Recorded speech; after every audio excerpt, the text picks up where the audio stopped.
Mix it up. Why not? Ben, did you dry out? Oh yeah, that was fun. Oh yeah, I saw it. Oh, God. God. Yeah. So We're live now. after getting soaked by that iron, I ended up going to have lunch right afterwards at the Dairy Queen, which is right by the storage center. I saw that. And after, though they have technically been out since 2016, I finally saw my first, finally used my first Pepsi Spire. Yeah, I saw you post that because the Coke has always had those machines. Yeah, I mean, I've used Coke Freestyles a million times over the years. I hadn't I seen. don't even know what that means. It's what is it? Those machines where you can get all the different the movie theaters. Oh, where it tend has to the have them. computer screen on it. Yeah, you just touch whatever flavor you want, and yeah. The Pepsi version of that is much rarer in the wild. Then I saw a hater says, Pepsi sucks," in your post. Yeah. Okay. So we've got that going. Let me start the backup recording. Let me put Recording this on in progress. Progress. Audio hijack. Yeah, I'd rather have recording in progress than talk shoe recorded live. Oh God! Oh, well, that's a blast from the past. What is wrong with you, Ben? Oh. I'm sending my therapy bill to you. Yes. Oh, I had managed to scrub that from my brain, and now here we are. Here we are. All right. It managed to get unscrubbed. It is unscrubbed. Okay. You can just call me the dirty ear. You can call me the space cowboy. Some call me the gangster of love. Yeah. Oh my gosh. You can call me anytime you want if you're buying the drinks. Yeah. All right. So everybody's I see in the. Some people call me Maurice. Yeah. And what the hell is a pompatus? Okay, that's what I. What the hell is a pompatus? Yes. What is that? Yeah, I actually saw Steve Miller once during a tornado. Was he the cause of the tornado? No, but literally, it was for the Greater Jones County Fair, which in a couple of year span, this like a 3-year span, this fair, at least one day of this fair, had first a tornado. Since I was there, had to go shelter in the bathrooms. They basically went like time out. Then the next year they had a derecho. A what? Derecho, it's basically a land hurricane. Oh, I thought that was like some kind of Mexican dessert. I wish. This is that was the one. Yeah. No. Who ever heard of a county fair without derechos? Right? Yes. Yeah. And then to top it off, the next year, it had rained so much that the Lake Delhi Dam burst right above Monticello where the fair is. And Toby Keith got flooded out. You found well, if you're going to flood someone out, it should be Toby Keith. All right, I'm ready to start if you guys are. It's episode 287. I'm just going to make sure of that just in case. Mm-hmm. Yes. It says here in this document it's 287 and it's on the internet. So that means it has to be true. There is no such thing as a falsehood on the internet. Yes. All right. That's right. All the hoods are real. That's real. Here we go. In 5, 4, 3, 2. Welcome to episode 287 of In Touch with iOS, the show that talks about iPhone, iPad, Apple Watch, Apple TV, and related technologies. I'm your host, Dave Ginsburg, and I can't believe it. Guy Cyril's back on the show. We missed you, buddy. How you Hey, doing? good to be back. I actually wanted to go on Chuck's show on Tuesday night, but by the time I remembered, it was already like 8:30. It was like, okay, I'm not going to be that guy. So I'm so glad you're here. So glad you're here. thank you. It's good to be here. And I'm so glad Ben Reoording made it. I know he's having some, may not be able to make it, but he's here. So how you doing, Ben? Yep. It's been a trying week, but I am so ready to talk about Apple news. Awesome. And last but certainly not least, Jeff Gammett. So glad you're here. How you doing? I'm doing well. I'm glad to be here. I don't know if we'll be able to make it tonight. We'll see. Understood. I was just feeling left out. Yeah. We did that, but that's still glad you're still here.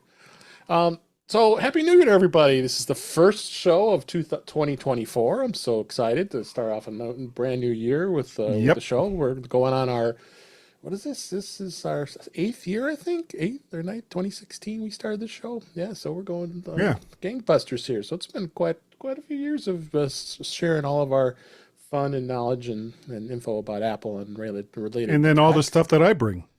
And then there's Guy bringing all the stuff he brings. Mostly Mike's. Yeah. With the new year, we're going to change a little bit of the format this week. This year, I'm going to start right on with topics, and we're going to put the news down towards the end of the show. So I thought it would be a lot of fun to kind of mix it up here, see how this goes, and so let's dive into the topics. So as I always talk about on topics is beta. This was a kind of an interesting week here. Apple released iOS 17.3 beta 2, and within a matter of hours, people were complaining about it was bricking their iPhones. I hope that didn't happen to you, Ben. But No. Shortly thereafter, Apple pulled beta 2 from release. It was a boot loop issue, is what the issue was. So the phone was continually booting. So that can't be good. So it doesn't seem like it happened to a lot of people, but I think Apple caught it pretty quickly. So we're still on beta 1 at this time, if you are still running beta. So be aware of that. As I always say, and I think we all say this here, do not put beta on your production device. Right. Yes. Do And here's not be me. Do not be me. Here's the exact reason not to. Link in the show notes for some of the information that was out there, it was quite interesting. But the other betas are still out as well. tvOS 17.3 and watchOS 10.3. So there really hasn't been much of a difference when it comes to that with those devices. We'll see what happens next week. Maybe Apple will have it fixed by then, and we'll talk about it. And that's beta. So. All right, so one of the first topics I wanted to talk about here is there's been a lot of chatter about the fact that smartphone manufacturers still want to make the foldable phone a thing, and of course Samsung has their foldable, and of course who else has a foldable? A few other manufacturers. Google, Huawei. Oh yeah, Google, Huawei, Oppo, OnePlus. All the Android devices here. So it just seems to think everybody has one except Apple. But is there potential that Apple might be thinking about it and considering this? I find it. I'm sure they're looking at it. I'm sure it's something that they're considering, only because it is interesting. But I think the price point is really high on these devices right now. So I'm not sure where this is going to go. Like the Samsung Z Fold's like $1,800. Wow, we're talking about some pretty serious money here. Ben, I want to start off with you. What do you think? Do you think Apple's going to get into this market sooner or later? That is the question. I mean, first off, the difference between Apple and the Android makers on this, the Android makers make their prototypes available to the public. Apple does it internally. If they think they can make the right device, Apple will put it out. I think there is definitely a market for it. It's rather high end and niche. Right. But if you're that guy who really wants to have both an iPhone and an iPad mini in one device, I mean, $1,800 is about right on for what those two devices would be separately. Yeah.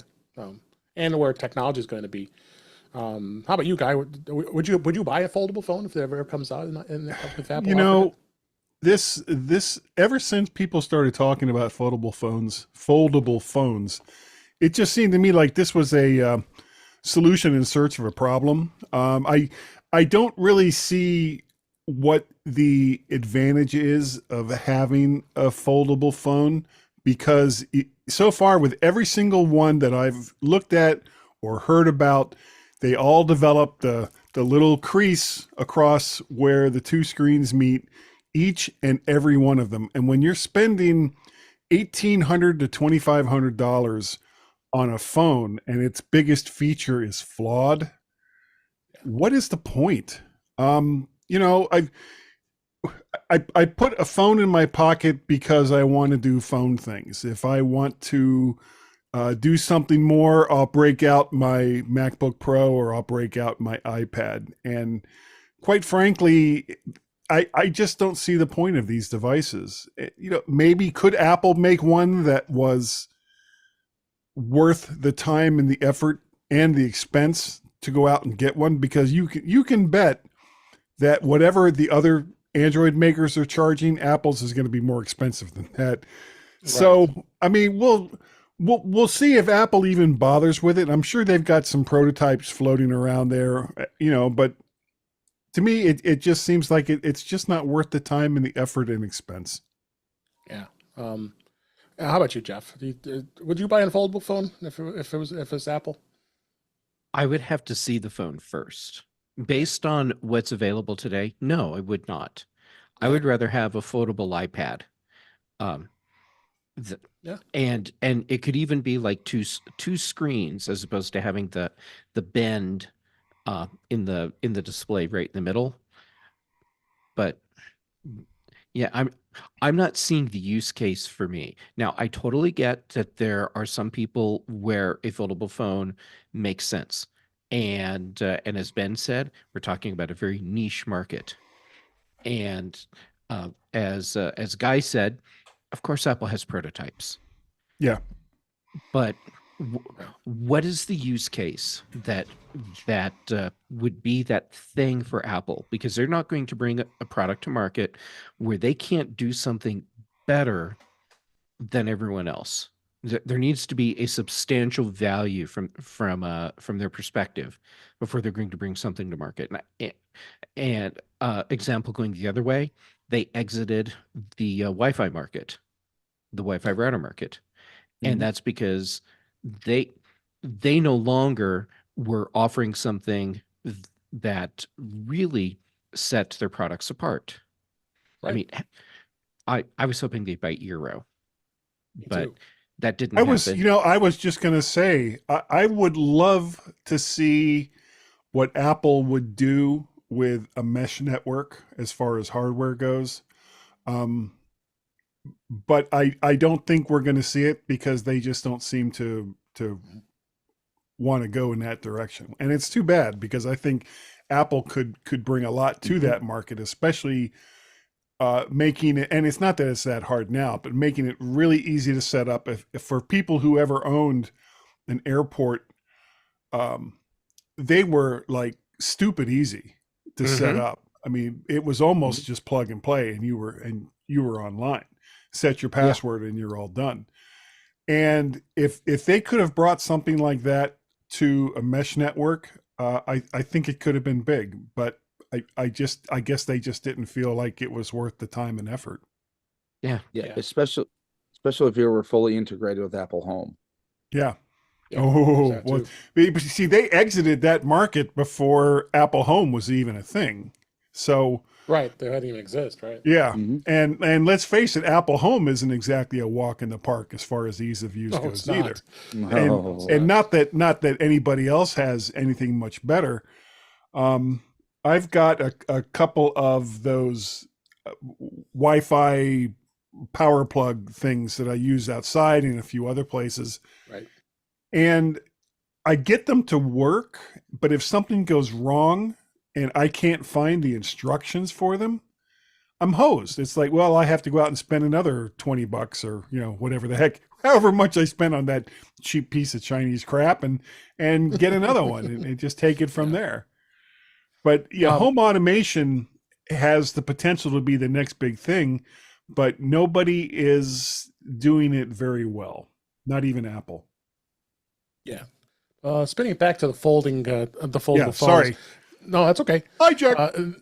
There was a quote from the CEO of Honor, one of the manufacturers of foldable phones. He seems to think that the foldable phones are going to be something above a standard at some point. And I find that to be, I think it's a long way. There's a quote in Ars Technica. Yeah, he says, "We believe foldables are the future of the smartphone devices, just like electric cars are to the auto industry." So we're approaching a crucial tipping point where foldables may soon become mainstream. They're far just from becoming like mainstream. 3D televisions. Exactly. Yeah. But I mean, here's the thing on this. If you remember CES or God, what's a German one? Yeah. But about 10 years ago, when the first very large screen phones were being introduced, people were laughing at Samsung for releasing 6 to 7 inch phones in a time when the iPhone was still 4 inches. Well, 10 years later. Right. Yeah. But I think the big difference is a larger screen is a larger screen. Trying to merge two completely different displays into one and have them fold over onto each other is a whole different thing. And nobody's really done it well yet. And I think that's the main problem is that they can, like what you were saying, Ben, they put out their prototypes for people to buy. And the problem is when you do that, you leave a bad taste in people's mouths when they go ahead and put down their money and they end up with crap. Yep. So this is gonna be interesting. I'm gonna be grabbing my box of popcorn and we're waiting and watching when this happens, because I think we're a long way away before Apple's gonna get even near to bringing it on to market until they've really perfected this device. Well, I heard that USB-C thing is like coming along like gangbusters. Oh, that's just crazy talk. Crazy talk. Yeah, we got that. So yeah, FireWire, that's the future. Yeah. Funny, I've been cleaning up my closet file and got rid of like bags and bags of cables and stuff. Yeah, and I pulled out my old WWC drives with my FireWire connection. I got a FireWire cable back on my dock here to you know what? I've got a FireWire 400 to 800 cable that cost me a mint back in the day. I look at it now and it's like, what am I going to do with this damn thing? And you hate to throw that kind of stuff away, but frame it. Yeah. I just did it. So that's another topic. I don't want to go off the rails here. Yeah. So let's go ahead and move on before we go on to a subtopic here. So it's gonna be interesting to see what happens, and we'll definitely be here to talk about it when it does happen here. So anyway, I wanted to talk a little bit about AI. AI has just become just an insane discussion as of late when it comes to what it does, what it's going to do to us, and what it's been helping with people. Because I started using it a little more and wanted to get more into it. I've been kind of avoiding not getting into it right away, only because there's another thing we have to all learn, right? But we're going to have to at this point, because I think it's just becoming a crazy thing. Notably, what started a lot of this discussion is the fact that the New York Times was going to sue OpenAI and Microsoft, for that matter, which we'll talk about Microsoft's new product here in a minute, because of the threat of AI, and it poses a threat to the news industry. And there's a federal lawsuit against them to seek the end of the practice of using its stories to train its chatbots. And the Times said companies were threatening its livelihood by effectively stealing billions of dollars worth of work by its journalists, and in some cases spitting out Times's material verbatim to people who were seeking answers for generative artificial intelligence, like OpenAI and OpenAI's ChatGPT. But I guess my question was on this particular case is, and I don't see it ever mentioned in this article, is the fact that is it grabbing the information that's behind the New York Times' paywall? Because that's their protected information. That's what people are paying for to read. So I overall, I think this is definitely, I don't think it's going to be something they can stop. I mean, as long as it's widely available out onto the internet, how are you going to stop OpenAI being able to grab this information and learn and use it to answer the long questions that you ask it? Jeff, I'm starting with you this time. Where's your thoughts on this actual case with New York Times we'll talk about the other thing we were looking at on Tuesday too, but start with that with New York Times. I will be following this closely, and I don't know if this involves content from behind their paywall or not. Yeah, it doesn't mention it. That I would love to know. I can see where the New York Times could present an argument that that OpenAI is stealing from them. And I can see where OpenAI would come back and say, no, look, this is just knowledge. These are just facts. So we're just feeding this information in so that it can then feed information back out to people with queries.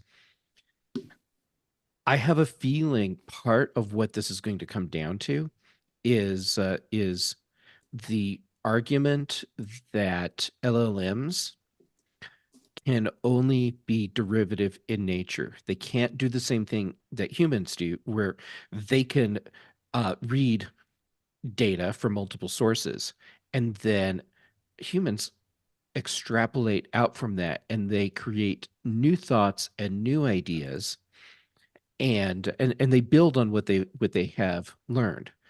Yeah. LLMs don't do that. They just take the data in and then use a predictive algorithm to decide what word to put next based on the query you provided. So I'm going to be watching that very close, just to see how that argument plays out. Yeah. Oh yeah, absolutely, for sure. I just tried entering information. I asked about who this Guy Searle is, and it came back and says Guy Searle is a longtime Mac user since 1987 and is and an author who has written articles for mymac.com. No, I guess that's right. Yeah, that's accurate. What's your thoughts on this guy? Quite frankly, most of what you get back currently, you could, as far as a query goes, you could get back almost as easily as just doing a Google search. Why the New York Times is getting all up in arms over technology that in the long run will probably save them a lot of money because it's going to end up replacing most of their reporters. I just don't get what it is that they think they're going to prove. I mean, all of the news industries have been downsizing for over 20 years now, and it's been technology that's done it. So, it's like poop or get off the pod. Make up your mind what it is that you want to do. If you want to have journalism like it was 30 years ago, and quite frankly, I think it was 10 times better than what we have right now, then do that.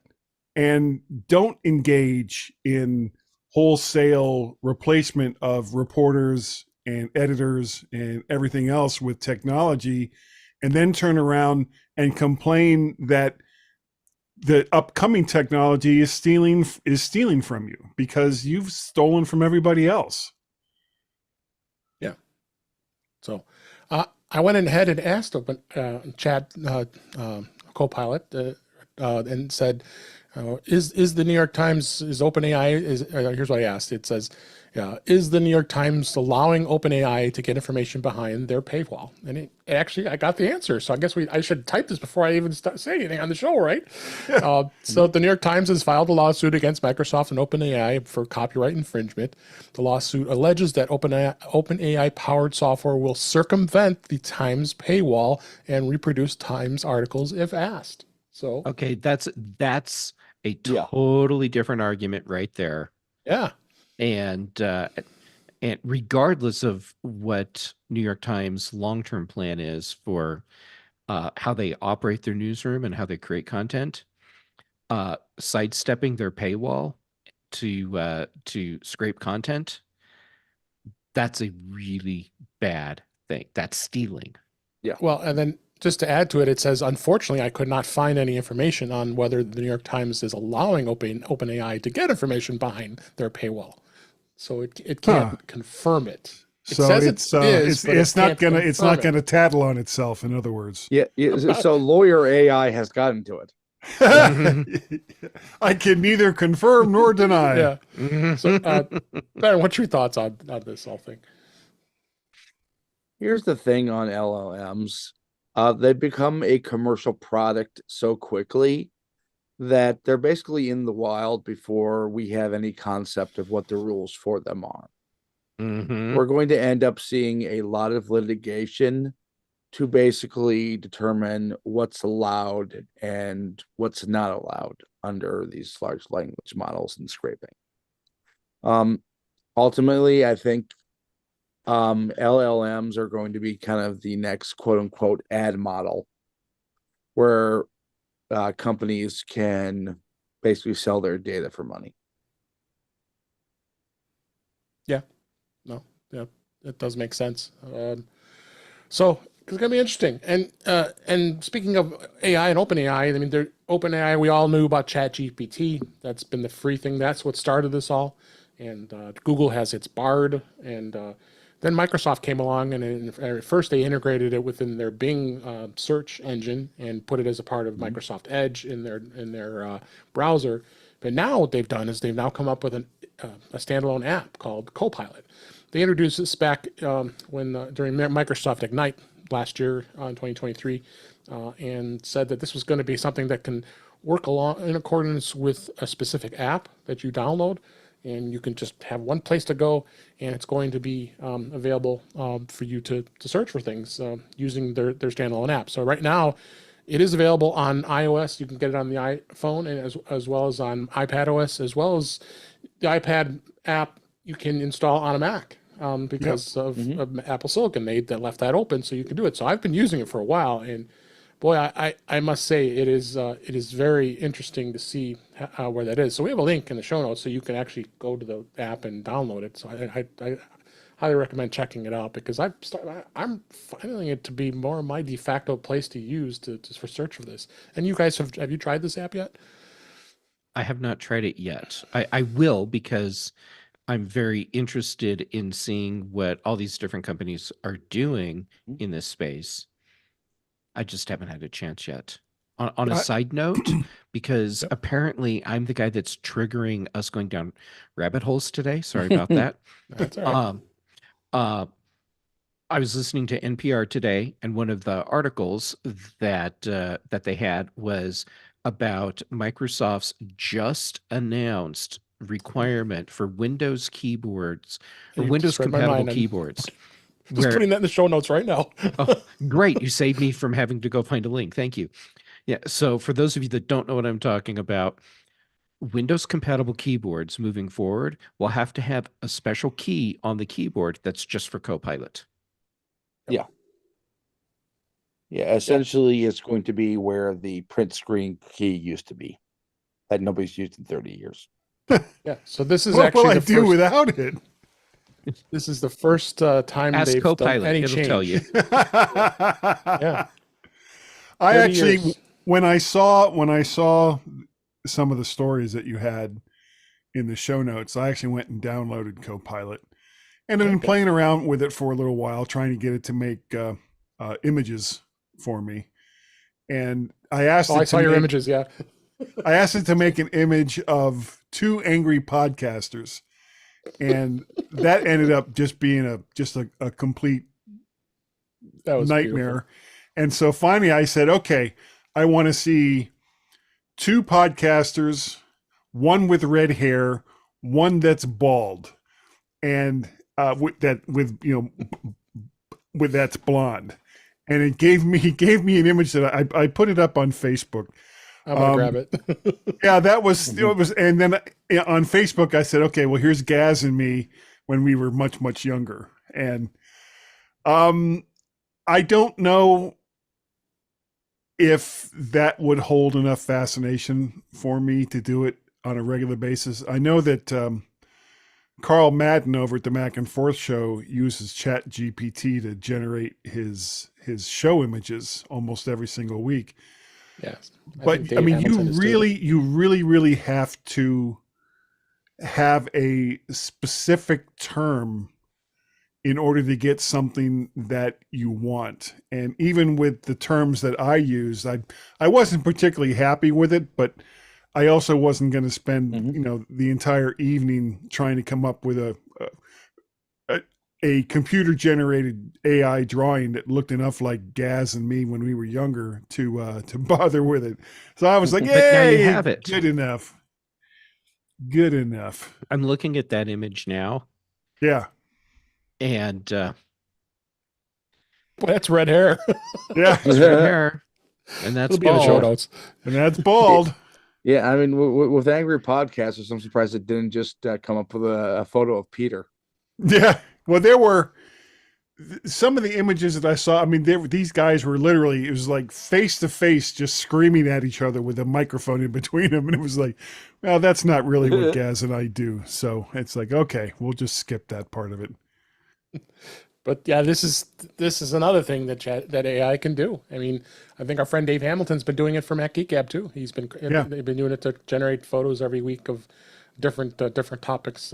I may even consider it. Who knows? A lot of podcasters are probably already starting to consider this. So, and the same thing with videos. We're starting now with the 60-cent shorts. Do you think I'm spending hours editing that video? No, I'm using an AI generated service that allows me to upload the videos from our show and be able to it automatically picks the most, it thinks the most that are the most interesting, and it rates it from 100% all the way down 77%, and tells you, is this going to engage people more? So my God, just that in itself blew my mind. Just getting involved with that too. So it's just endless. Yeah, I mean, the new logo I have for Raythig Tech is AI generated. There you go. It's fascinating. This is absolutely. I'm now going to become obsessed with this because it's just so much stuff you could do with this now. So, but I think I'm not the only one. And AI is here to stay. And you had the other on the other side of this coin, like we talked about with New York Times, privacy. Is this? Are you going to have privacy with this anymore? No. I mean, corporations are already locking it down because they don't want to have their proprietary and sensitive information be pasted into this search box, because who knows where that information is going to go once you send it in. So employees are going to have to be very smart and not be putting things in that specific that only you can see on the company's network. And you should not be putting that kind of information out there. Companies are probably going to, what they're going to do, they're going to take Copilot and they're probably going to customize it to make it something somewhat internal, and make it even easier to be able to get that information from their intranet, any information that's out there, to try to put together reports and a lot of the stuff that you can do. But there's a long way to go on this, and you're going to have AI experts. You're going to have the companies hiring people that are going to be AI experts on this stuff. And I just, within this last week, this has finally woken me up to realize how insanely crazy this is and how important it's going to probably become over the next few years. So, great conversation. I think that was just something that was just really good to talk about here. I'm not always big on doing predictions, but I wanted to kind of just talk a little bit about what we kind of want to see with Apple for this year. I know all of us will have some ideas. I reference Mac Rumors. They always have some great stuff here. So just wanted to kind of touch upon Mhm. what we know that's going to be coming out here for the next over the next year. I think the first thing that really stands out is Vision Pro. Vision Pro is going to more than likely get released. They're rumoring at the end of this month in January as we record this. But Guy, haven't had you on in a while. I'd love to hear what your thoughts are with Vision Pro. I know it's not something that for everybody, just because of that $3,500 price point. Yeah. But the concept in general. I mean, what was what are your initial thoughts on what Vision Pro is, and is there a good future for it? Well, will it integrate with my foldable iPhone? That's what I want to know. There's that too. This is it. In the beginning, it's going to be such a niche market, especially at that price point. And the problem that Apple is going to run into, and I'm sure they're well aware of this, is that Facebook or Meta is putting out cheaper and cheaper and cheaper devices that aren't going to be able to do nearly as much stuff, but is going to be 1/10 of the price. And that's going to be a huge problem for Apple, because when you're talking about creating something that's a brand new platform, and that's exactly what this is, especially for Apple, then you have to generate enough sales early on to make it worth the time. And if you look back at the history of Apple going into new spaces, the one huge win that they've had, of course, was the iPhone. But even there was, their expectations were relatively low. I don't know what their expectations are for the Vision Pro, but I can say that most likely you're going to see sales, I'm going to guess, less than 100,000 in the first year, if that. And in order to, this is the chicken and the egg thing. This is the same problem that they have getting game developers to come over to the platform. If you don't have enough users to use the software that third-party developers will make, then the third-party developers are going to tell you to go jump in the lake, that they're not going to bother to put a lot of time and effort into making something for your platform because it's not going to be worth it for them in the long run. Whereas Meta has God knows how many of what do they even call theirs? West. Yeah. There's a crap ton of them out there already. And, again, is it going to do as much as what Apple's will do? Probably not. But it's affordable, and it's affordable enough that a mom and or a dad can get one for their kid, and if they break it up, then it's like, okay, it's the same price as like a PlayStation 5. So we'll see what happens with it, but I think Apple's price point is going to be a really big problem for this going forward. Yeah. Both you, Ben and Jeff, have had some obviously thoughts on Vision Pro. Anything else you wanted to add over the last couple of episodes we've talked about, Ben? Why don't you go ahead? Yeah, kind of building on what Guy said. I think the how quickly they get the actual Vision out, not just the high-end Vision Pro, is going to be the make or break for Vision OS. This product has the chance to either be the next iPhone or the biggest failure that Apple has ever produced. And I think that's exciting in a way, but it's also, for a company that has basically won for the last 15, 20 years, it's new territory. Yeah, it is. It is. Final thoughts on this, Jeff, what do you think? Yeah, Ben, totally new territory. You're absolutely right. Just like when the iPhone came out, totally new territory. And Guy, comparing what Apple's doing to what Microsoft is doing in headsets is totally unfair and completely fair at the same time. Unfair because these are not even close to the same category or even the same kind of device, but fair because consumers just see a goggle thing you stick on your face. Yep. And what I see out of this is that um, Meta Quest is Division Pro, what Amazon Fire Tablet is to iPad. Mm-hmm. It's a product that's super cheap and is essentially disposable. And if you want the really good thing, then you get the thing from Apple instead. And slow rollout, absolutely. Guy, your estimate of maybe 100,000, I think, is high. Yep. And I do think too. Apple Mhm. is expecting that as well, and they are planning accordingly. And those high-end buyers are going to be the people that help form what the future of the Vision platform will be. And I I think Apple has planned this out very well. They're playing a very long tail game here with a new platform. So that they Yeah. will eventually have a not pro Vision that comes out. Yeah.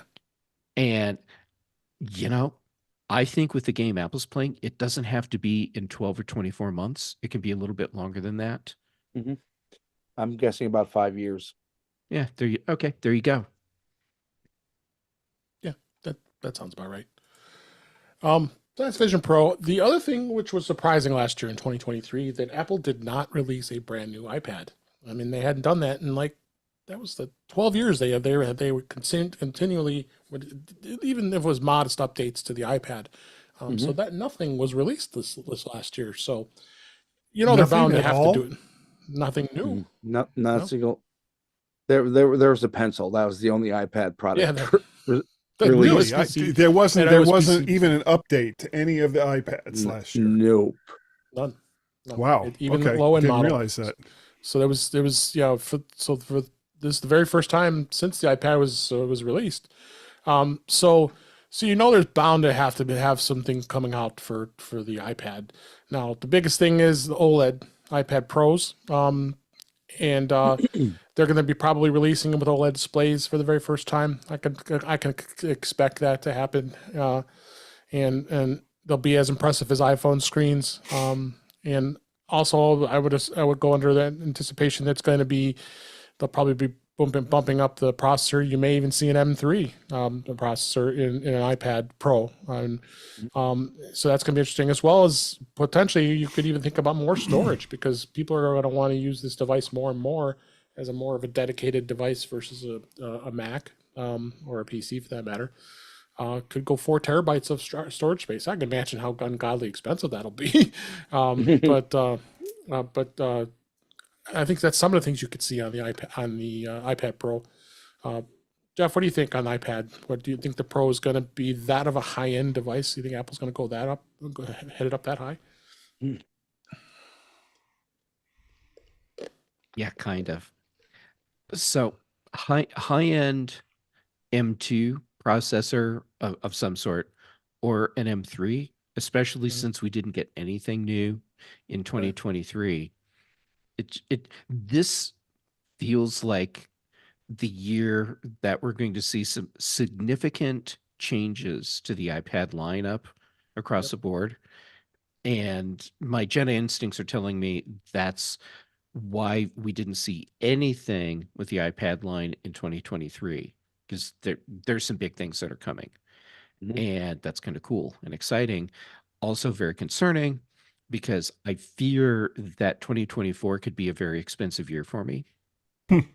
Yeah, you being a big iPad user. Yeah. I still haven't upgraded my current iPad Pro to an M series. So I have the model right before M series. Yeah. And it's an awesome iPad. But this might be the year where I just have to suck it up and get a new one and move to Apple Silicon. Well, that's already Apple Silicon. The M series M3 processors. possibly or M2. Yeah. So yeah, I think Apple's got a big thing to come up with here because it's way overdue, and then we got to get up to where technology is now. What do you think, Ben, on iPads? Do you think that Yeah. you agree with Jeff on this? Yeah, I think we got a huge preview at the end of 2022 with the iPad 10, where the future mid-range and pro ones will be going. Essentially, they will be going to a landscape rather than portrait device.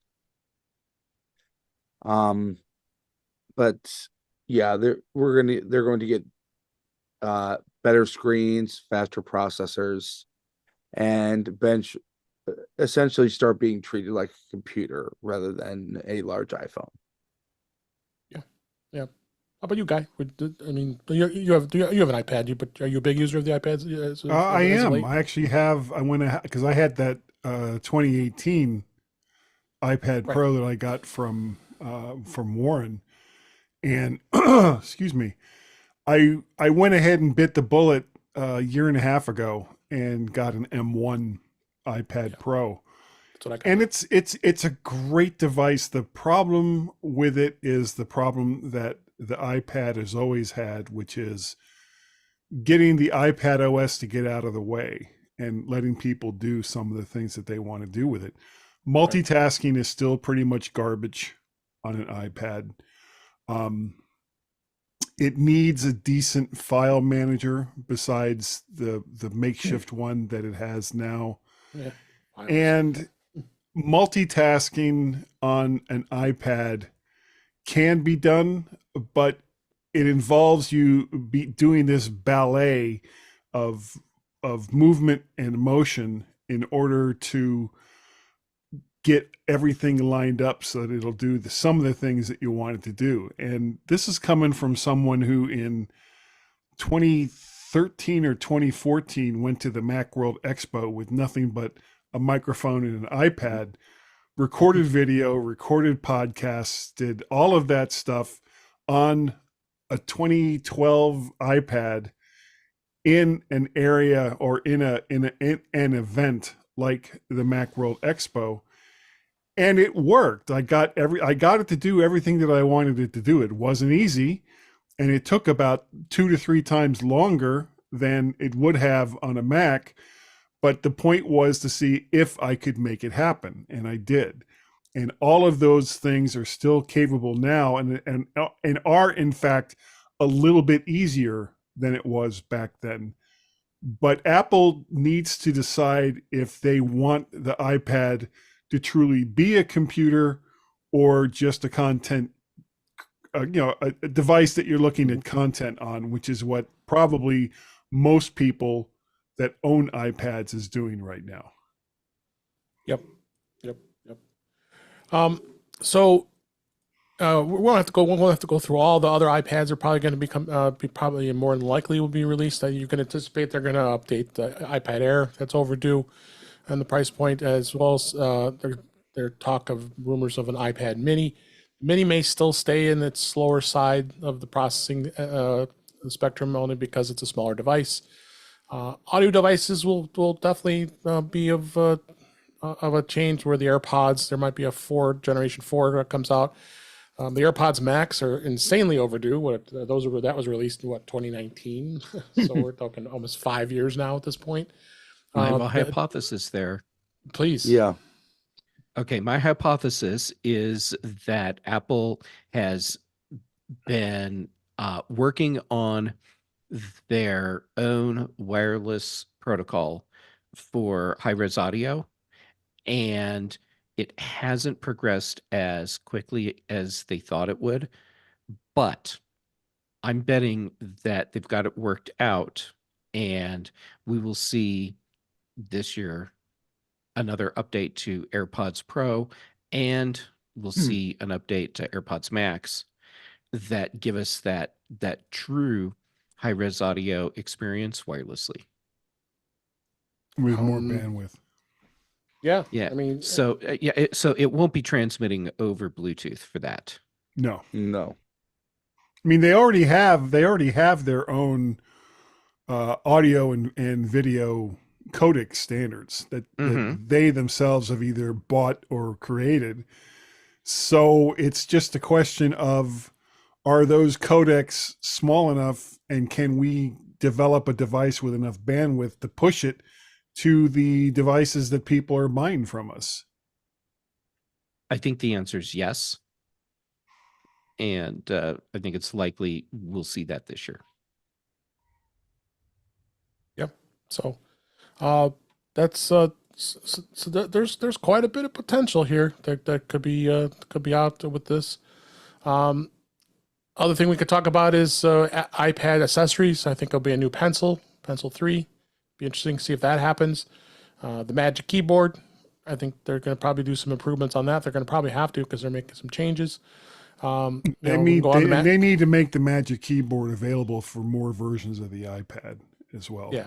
Agree, or universalize it of some way, even on the low end. I mean, you're probably going to have a new low end iPad as well that'll be updated. So it's going to be interesting to see where those accessories are, as well as, oh my God, guys, let's get the Mac Mac side of things. That Magic Keyboard, get a USB-C connector for and that magic mouse, trackpad, and the Magic trackpad, and the Magic mouse. Move the port from the bottom to the front. And, how about an M3 Mac Studio? For the love of God. That will come. It may come. So we're gonna. That's what I've been waiting for. Potentially a new Mac Mini too, because that's a bit overdue as well. So yeah. So I think we got a lot to look forward to with Apple. I can't imagine that there aren't already a lot of the stuff's already not on the drawing board, already progressing quite nicely to see as we cover it this year for a lot of this stuff for this. So definitely going to be interesting. With that, let's talk a little bit. I didn't talk about the app. Let me talk about that real quick with the Copilot app that we did talk about earlier with AI. I'll just specifically give more of that. I got the app linked in the show notes here on the app, and just go out and check it out. As I said, you got it on iPhone, you got it on iPad, and you got it on Mac. Take a look at that. And this app was released by Microsoft, and definitely a good thing to check out. So we got some news stories I'd like to cover here real quick.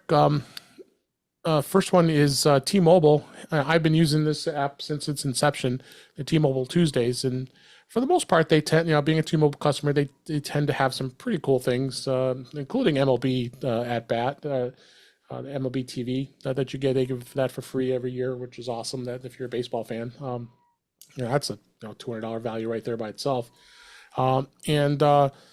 Now they're going to do is they're going to sunset the actual app, T-Mobile Tuesdays, and they'll be releasing a new one called T-Life. The Tuesday events will be live in the new app, and it looks like it's going to be available for both T-Mobile and Metro customers. You'll still be able to get to all kinds of the perks and all that kind of fun stuff, and nothing I think really is going to change other than just I think Apple just is changing the branding, because I think the T-Mobile Tuesdays is getting kind of old, honestly. Go ahead, Ben.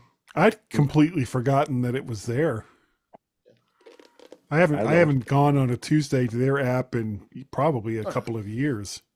So this is all your fault, is what I'm hearing. Yes, exactly. I'll tell. Hey, throw it on me. I'm good. You have thoughts, Ben? Fire. Yeah. Honestly, I think the way it's worded in the Cord Cutters News app is or headline is slightly misleading. From the context, essentially, the T-Life will be a new version of T-Mobile Tuesdays. You're not going to have to download a brand new app if you already have the T-Mobile Tuesdays app. It's just going to be become the new app. Yeah, I think it's just more of a branding change, if anything. Yeah. Any thoughts, Jeff? They're always messing around with this stuff. Yeah. So changing the name also makes it easier for them to do special promotions on other days. Mm-hmm. Yeah. I change up the days. It'd be kind of fun. Yeah. So. And speaking of other new offers, now you already get Netflix as part of your package. Now they're going to offer Hulu as the ad-based version as a free perk to subscribers. there's a catch though. I'm a There's a Magenta. huge catch. Yeah, I'm a Magenta plan customer, which I have an amazing rate, and I am not changing to their Go 5G Next plan because the price will go up insanely high. But of course, you get the perks of Hulu and Netflix and all this other free stuff that you get. So trying to entice people to switch. So read the fine print, folks, when you look at this. Yeah, T-Mobile says it's Netflix, Hulu, Apple TV Plus, and MLB.TV adds up to more than $35 a month or $400 a year in benefits. Okay, so that so The T-Mobile so now they look part, at what's that? It's the T-Mobile part. I'm sorry, I started talking over you. Sorry about that. The T-Mobile part, excuse me, the Netflix part, holy crap. Not quite as enticing as it was Anymore. yesterday because Price went T-Mobile up. just announced that they're adding in ads to Netflix. So you no longer get the ad-free version of Netflix with your so they're T-Mobile going account. cheap. They're going cheap on it. They're giving me a credit, and I think that's going to stay the same, whatever the cost of that particular thing is. But I'm still paying for the HD version of Netflix, so I get a little bit off on what I pay for Netflix. But so I'll go up to like $16 now, unfortunately. So it'll be Okay, a so little higher. But I'm still going to save more than what I would pay without this discount. yeah, okay, so that's cool. People that aren't paying for the upgraded version though, they now get ads in Netflix. Right. Yeah. And here's the one bit of fine print on the Hulu. Yep. This free ad supported Hulu is the only thing that Disney and T-Mobile are offering. You cannot upgrade to ad free. You cannot upgrade to anything with the Disney bundle. And I actually confirmed this with representatives of T-Mobile that it will be a free ads version of Hulu only. So if you're somebody who is having the bundle, instead of having basically like $5 or $6 off, you're basically getting $2 off of what you would pay. Right. So, yeah, it's not. Don't make sure you read the fine print. I'm glad you just got that good information from Ben, and to realize that just stick with what you got. It's not going to give you much, and then plus you got to raise your cost of your plan, and it's not worth it. And then deal with ads. And that too. Yeah. Couple other Apple stories here. Apple did fix a music bug that was related to the add playlist songs setting. Last month there was a lot of people complaining about with the many Apple Music subscribers that the add playlist songs setting was broken on the iPhone, iPad, and sometimes even on the Mac. And after a user would toggle off the setting, the bug could cause it to turn back on, resulting in any songs that you had added to the playlist being added to their music library would be just in an unwanted manner. Fortunately, it appears that Apple quickly addressed the bug with a server-side fix, and users are no longer impacted by this issue. Given it was a server-side fix, users do not need to update their devices or go to a newer software version. But Apple never publicly announced this bug, so it is interesting that this happened and then Apple just decided to just fix it and don't say anything, right? It's no surprise at all. Apple fixing something and not talking about a problem. Yeah. So Yeah. It's like it's Thursday or something. Right.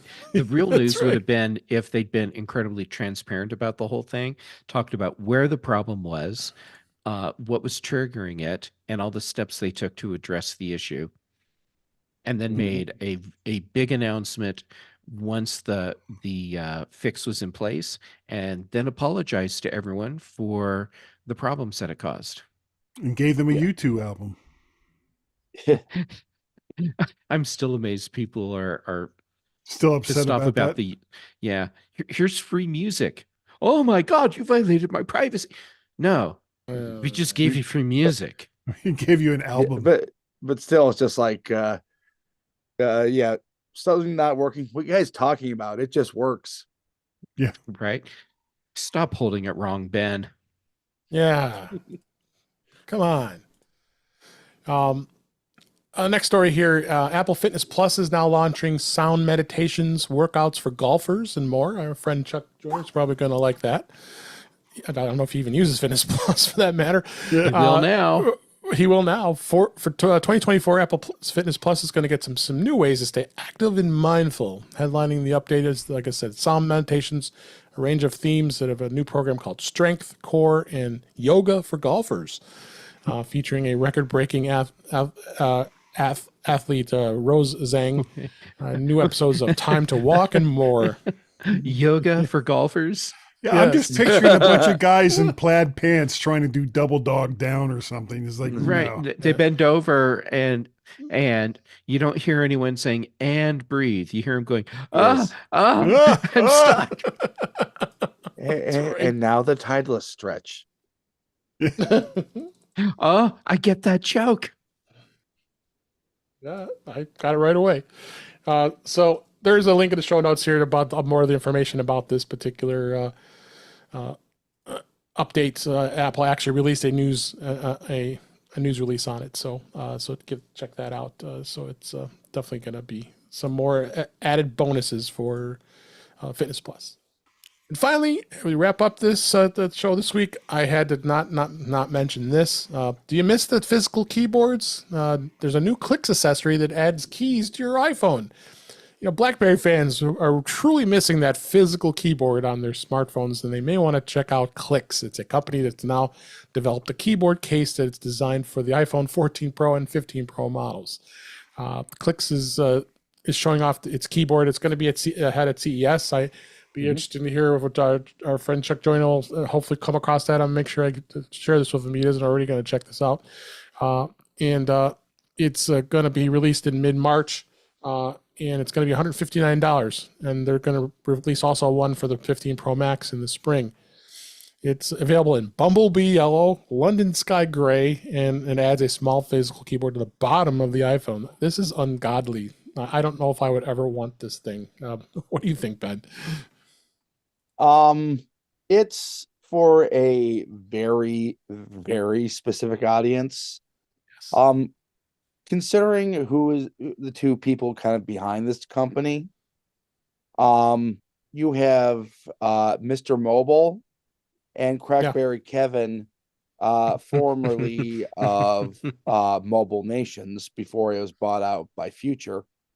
The one irony to this, especially with it coming out at CES, is that about 10 years ago, I worked with GeekBeat.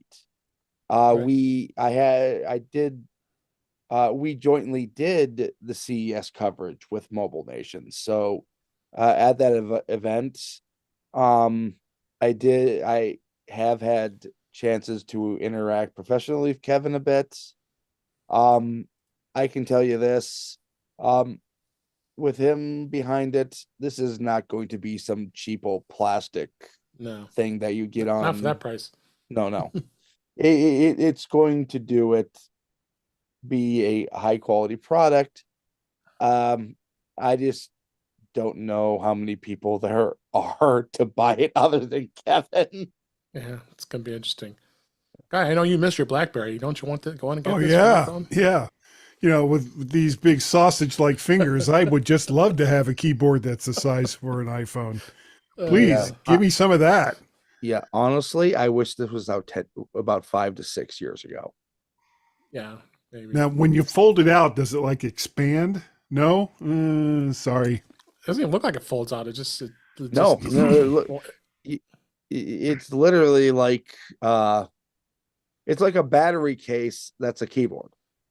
Yeah, I think it stays in that position at all times. And it connects over USB-A. That's right. All right, Jeff, last word. I know you have thoughts. Okay, I thought this was a joke at first. Seriously. No, it's not. And no, it's not. And yeah, this product is about 8 years too late. Yeah. Wasn't there something like this already out at one point? Oh yes, there were multiple somethings like this out over the years, and none of those things are around anymore. No. Now, this may be a really high quality product. I don't think it's going to be successful. I'd be surprised. But if they're at CES, they're putting some pretty big investment into showing this product off. Yeah, so that's a serious commitment going to CES. yeah. But Yeah. for something like this, they kind of need to do that because they need to have companies, resellers buying this up. And if you're going to make it happen, you're going to make it happen at CES. Mm-hmm. Does CES have a tiny town equivalent? Yes, but Yes. it's like all these little booths where everything is in Japanese or Korean and Mhm. Martian. and actually I've never seen Russian in that area. That's funny. But yeah, it's all Yeah, all go to these little Peruski. booths with just the most weird things Yeah. Oh, yeah. Tentacles. and tentacles, yes. Yeah. For those who are watching live, Brian F., thanks for being here tonight on youtube.com/intouchwithios. He had a comment about this case. It said that it seems like there's always going to be a segment of the population that likes a physical keyboard for their iPhone. Yes, So- there's probably a segment of the population that likes peanut butter on their iPhone as well. PB Doesn't love. mean it's a large enough segment to make the product successful. But Yes. yeah, for both people that really want this is probably going to be a really nice product. Get it while it's still there because it probably Yeah. won't last long. It won't last long. Good way to wrap up the show for this week. A fun way of looking at a keyboard that no one wants their iPhone. So, but what a great show! This was just a lot of great discussions, a lot of great topics. I appreciate everybody being here, listening, and you guys here as well. So let's go ahead and wrap up for this week. That's a wrap for this week. Please send your comments, questions, and suggestions to our email address, which is feedback@intouchwithios.com. You can follow us on Mastodon, which is at intouchwithios at techhangout.social. Support the show by buying me a coffee at intouchwithios.com/coffee. We would really appreciate it. You can become a patron of the show by going to patreon.com/intouchwithios. We have 2 tiers available to support the show. We would really appreciate it. Make sure you like, share, and subscribe so you're notified when we are live streaming, which is at 8 p.m. Eastern Time, 5 p.m. Pacific, on our YouTube channel, which is youtube.com/intouchwithios, where you can watch the current and live past streams and past live streams, as well as listen to past shows. Visit In Touch with iOS magazine on Flipboard, where many of the topics we discuss are flipped into that magazine. The link is in our show notes. You can subscribe to the show in your favorite podcatcher, including Pocket Casts, Overcasts, Apple Podcasts, and many others. But better yet, just go to our website at intouchwithios.com, where all the links to all the ways to listen to us are there. I am Dave Ginsburg, and you can find me on Mastodon at DaveG65 at mastodon.cloud. And Guy Cyril, it was so great to have you back. It was good to be back. I've Yes. been trying to get to get back out and get on other people's shows again, and Yes. it just things happen. They do happen, but you were here and we had a blast. So where can people find you? Thank you. I appreciate it. And we're going to find you. Okay. Plug my stuff. There we go. Plug my stuff. You can find myself and Gaz over on the mymac.com podcast, where we've been doing this crazy round trip around the world since 2009. Coming up on show 960, I think, next week. Nice. You can find me over on the X Twitters. I'm Mac Parrot and Vert Shark over there. I'm on mastodon.social. Find me there as Vert Shark, as well as Counter Social and Threads, and of course, I guess that's about it. That's all I really need to plug, is that all that stuff right there. We have a Google Voice number that I can't remember, but if you go on over to the mymac.com website and look at any of the mymac.com podcast little articles there, you'll find the number there. It's a Google Voice number. We love getting feedback. So call us direct, but call us today. Yeah. Thanks so much, Guy. Thank you. Ben Raythick, so glad you were able to make it this week. Where can people find you? Well, Dave, you can find me at Ben Rathig on social media, and that is on your social media of choice. It I pays to be just the saw only what one you of me put in in the the world. chat. Oh, easy. Go ahead, Red. Yep. You can find my website at Rathig.tech. That website will soon be going over a bit of a transition. But the original blogger website will still be Oh, kitty. available. Yep, new kitty. During the transition. On Tuesdays, you can find me on Mac Voices with Mr. Chuck Joyner. On Thursday and Fridays, you can find me on the Big and Mac shows with Mr. Jeff Gammett as the interim host. And of course, every Thursday, you can find me here on In Touch with iOS. So much, Ben. Glad you made it. How long And have you been last- the interim host there, Jeff? Well, go ahead and Longer you can than go ahead and Steve close Jobs out was Jeff interim host. and you can answer that. Thanks for being here, Let's- Jeff. Where can people find you? Okay, social media is Jay Gamut on pretty much everything. Mastodon, Instagram, Threads. That's where I'm posting stuff right now. Then for podcasts, Tuesdays, Chuck Joyner's Mac Voices Live, and then here on Thursdays with you, Dave, on In Touch with iOS. Then on the British Tech Network, Thursdays for the Big Show, Fridays for the Mac Show, and Brian Chaffin and I, we do the Context Machine. Guy, to answer your question, I've been the interim host for At least 4 at years. least 4 years, probably longer. Yeah. At what but- point are you just the host? We could talk about that after the show. Yeah. But thanks so much for being here, Jeff. I appreciate it. It's a And lot thank of you for listening. I really appreciate you listening to the show. What a great start to the new year in 2024. We got plenty more to talk about. Next week is CES, so I'll be kind of scanning the news to see what all kinds of great stuff that is being announced. I can get the press releases and a lot of information. So we'll definitely be having some CES coverage over the next couple weeks. And but until then, appreciate you listening, and we'll talk again soon. The beads all rattled. That was awesome. Yeah. That's good. Jenny, who can I turn to? You give me something I can hold on to. Oh my God. Tommy Two-Tone. I missed you. Bye. Have you guys ever listened to any of the others? Have you ever seen that album that song is on? I He actually has more have than it. one song. Honestly, and I'm not kidding here, there are at least 3 to 5 other good songs on that album by Tommy Two-Tone. Now his second album was pretty much crap, but that first album that had 86 or Jenny on it was Mhm. just a good album.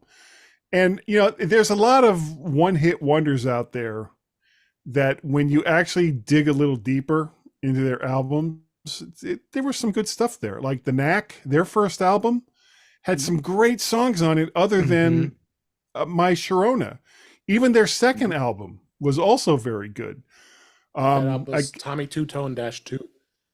Yeah, well, there was a second Tommy Two-Tone album, but I can't remember anything that was particularly good on it. National Emotion and Tommy Two-Tone was the first album. But the second Knack album was also very good. Oh yeah, get the knack. Yeah, and the Pretenders had some great stuff. That was #1 song of that year, My Sharona. Yeah. Part of the problem that they had was, I mean, they got so big so fast, and somebody actually asked him, Kevin, I can't remember what his full name was. Doug Fiedler. Doug Fiedler, that was his name.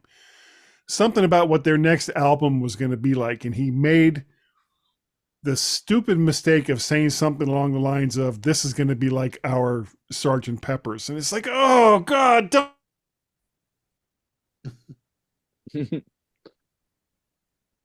No, it's Guy. That Okay. Doom. And that's pretty much okay. What makes that so incredibly funny is You that cut out. you start explaining what happened and your audio cut out completely. And Yeah. then it comes back and you say, and that's pretty much what happened. Can you guys hear me? Yeah, we can No, hear you. It was- we could not hear you hilariously. yeah, we can hear you now. It's just it was cutting out in and out. Can you guys hear me? I don't think you can. Yes, yes, we can hear you. Now. We can now. Can you hear us? I don't think you can hear us. Yeah. No. There we go. Okay, now I can. It was like all of a sudden, as My soon as I finished condolences. talking, Yeah, but you're crackling as you go here. Yeah. you guys were Cyloning on me for a little bit, and I'm thinking it has. I mean, I don't know what the problem is because I still have this PC is running in the background, trying to install Windows 11. But Sucking your yeah, you're network. starting to sound like. Well, I mean, I got gigabit Ethernet, so that shouldn't have been an issue. You would think. Guy, we Yeah. cannot Cylon because they always have a plan. We don't. Yeah, That's true. Yeah. It's true. it didn't help them in their little civil war, though, did it? You know, I hear that they're trying to come up with another Battlestar Galactica. And it's They've kind of been like- actively working on it for years. Yeah, they need to not do that. You know, or do something. Just make a decent sci-fi show that's not derivative of something else. You know, I One mean, New Orville. oh man, But I that's not would going to love- happen. I know, unfortunately. No, I know. Well, Seth MacFarlane was just. I think his heart was kind of broken between seasons 2 and 3, and I think that the longer shows on season 3 was kind of his swan song as far as the Orville goes, and that's too bad because I loved that show. Oh, it was Yeah. fun. I binged it. Yeah. Or you know what I would have liked to have seen? You can't do it now. Would have been number one, either a sequel to Galaxy Quest, or They're doing that. Yeah, they are doing that. are they? Yeah. But Alan Rickman is dead. I have no idea what the rest. I mean, Tim Allen is looking more and more like the Santa Claus every single year. Yeah. The only one that I think would still look pretty good would be Tony Shalhoub, Yeah. because he never seems from to my- age. Yeah. Sigourney from my- Weaver, she will always look Yeah. nice. But my understanding is it's basically going to be like the Galaxy Quest TNG. With a different cast. Yeah, it would be about like the TNG type sequel to Galaxy Quest. Which of course Is it still going to be the like termites also self-aware? want that. Is it still going to be like self-aware, where it's like Yeah. such a complete take on the utter fandom of Star Trek and Star Wars, or is it going to be Yeah. more along the lines of, okay, well, here's the Galaxy Quest universe and a ship that's flying through that particular galaxy, or is it satire? It's going to be a little bit of it's definitely going to be self-aware. I would be very surprised if the sentence "you do know this is a show, right?" was not uttered.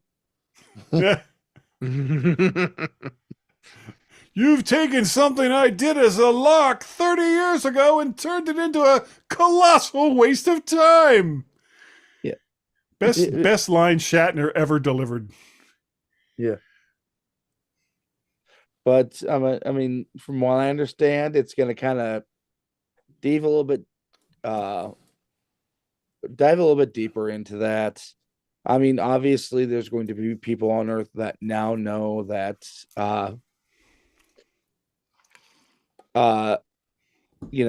aliens are real. So it's going to be kind of like but kind of using Galaxy Quest You're fluent. in a way, kind of similar to how Wormhole Extreme was used. Yeah. In I speak Stargate. fluent Thurman. Uh-huh. Hey, look at we got Love the that people show. showed up in the chat after the show. Web Bixby, how you doing, buddy? And Cletus, Yeah, how you but doing? by The time Grapho's change screwed Hammer, everyone up. welcome. What time change? Yeah. Well, I don't know if they'll be able to pull it off. They should have done it a long, long time ago. There should have been a sequel to Galaxy Quest. Kind of like how long they took making the second Incredibles movie. You know, that should have been 2 years. And instead it was, what, 10, 15 years? Something like that. Really? I mean, I have no it idea. could be, yeah, it could be. I mean, could be worse. It could have been 50, Could be like the raining. Wonka. Yeah. Well, no, they had the one with Johnny Depp. Well, the Which thing was is, so the weird. Johnny Depp was actually closer to the books, but from my understanding, the 2023 and the 1971 films are in the same continuity. Oh, did that Interesting. already? I didn't even realize that had already come out.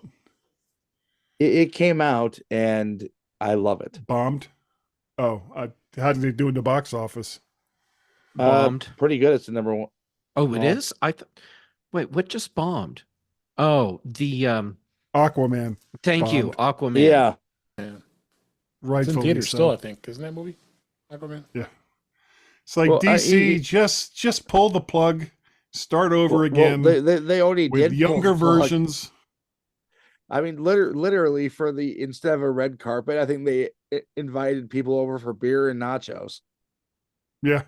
and that's Yeah. actually not too far from what they actually did. Well, they screwed up the whole thing. You know, they saw that Marvel was making money hand over Yeah. fist with their superheroes, and they didn't want to spend the time putting together a cohesive universe like Marvel did. So they were like, okay, well, we'll just go right to Batman versus Superman, because how can that Yeah. not fail? Oh yeah, and I think the failure is even going to get worse. Oh yeah. Because I think with merger fever, James Gunn is never going to make a DCU film. I'm going to think about it live stream, everybody.